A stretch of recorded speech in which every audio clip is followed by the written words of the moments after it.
Hello and welcome to my unboxing and first look at the Warhammer Age of Sigmar Warcry Fomoroid Crusher. It's right here in this box. This model will set you back £25. It's all right price-wise for like a monster this big, and not only can you use it in Warcry, you can use it in Age of Sigmar 2.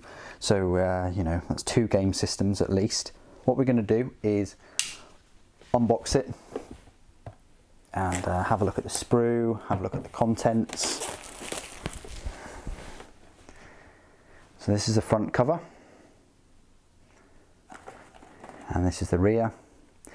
As you can see, looks a little bit different than the front. So Games Workshop give you 2 options. You can have him holding a boulder and a bit of scenery, and you can have him with his mouth open, with his eye gazing at you, or with his mouth closed, with this armoured kind of flange. That's what they call it. Anyway, let's unwrap this and see what's going on in here. This will be just like the Ogroid Myrmidon and the Sphinx. Nice little picture of him there. So this is for the Warcry side of things. I've always said it would be pretty cool to have just one of these cards with the Saves the Darkness rules on as well, because you don't get them in the instruction guide. That would be great, even if you got it in the instruction guide, just in one language maybe.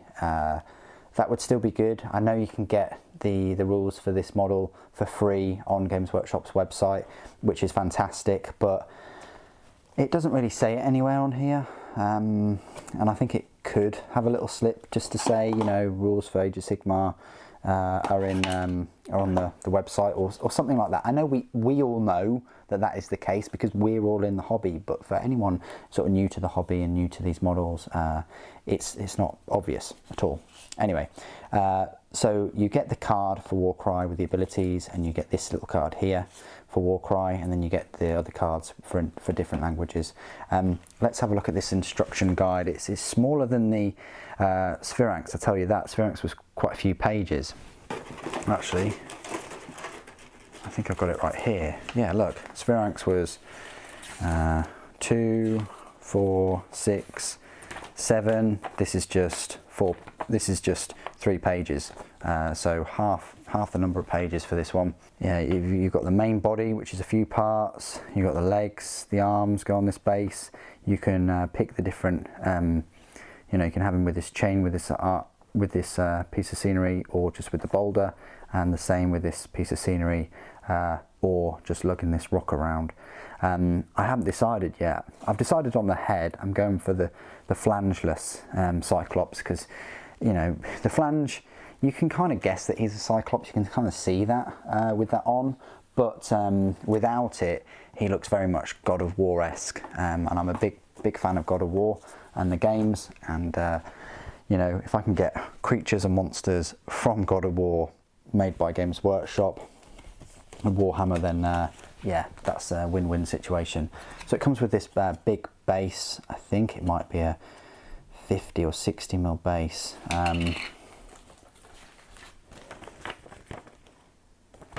Yeah, I was right, 60 mil base right there.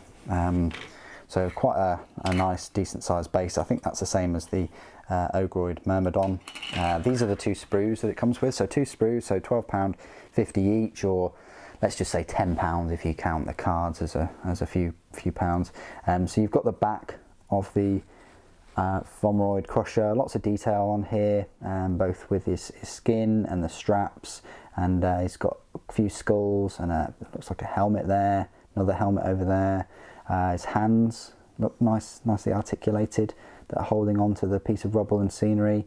You've got this kind of rune cemetery stone thing. You've got some more skulls, different skulls, even an incense one. This is his belly.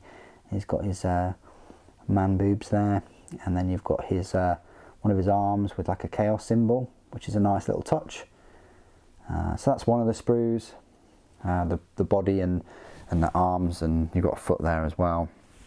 And then this is the other sprue. You've got this big piece of scenery Not a huge amount of detail on there, it's just kind of flat slabs. A few of them are broken. You've got this nice shoulder pauldron, I want to call it, with a chaos symbol, which is great. You've got the two heads. It looks like they sort of glue into the body, but you've got the one with the armoured flange, and then you've got the one with his tongue out and just this eyeball peeking out, and then you've got this mane, another mane, and his hand holding a bit of scenery, and then the other hand holding the other piece of scenery. So quite a straightforward model to build. Quite a few options as well. You know, Mindstay the Duranx has the two head options, you know, looking left or right with the different horns and the hair, but this one has different heads and different arms as well. So quite a lot of options, especially if you picked another one. They would definitely look different. You could even colour them differently. And similarly for the Spheranx, if you bought another one of those, although I think the differences in this one are greater, in my opinion, but it's still great that they give you these options for both the kits, because yes, it does mean you can, you know, obviously buy more than one, and that is a great position to be in. Okay, that is the Fomoroid Crusher.